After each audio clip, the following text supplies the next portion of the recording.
sợi ngọt hai ngày này mà sọc sợi này bột tực mình liền em muốn một mê máu sọc ba man tích lại so bên này này oh my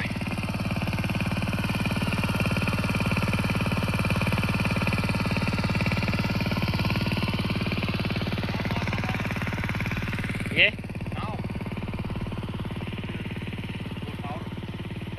bò trâu luôn đi luôn mình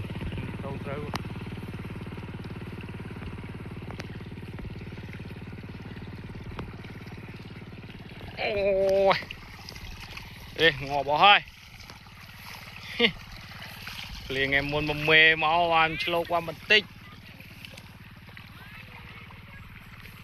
ngọt o bột tực lâu kia đây nó một con về muối không cùi mong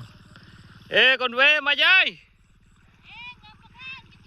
ô lên nhà con về lên mà chặt ra lên cùi rong sợi dân mong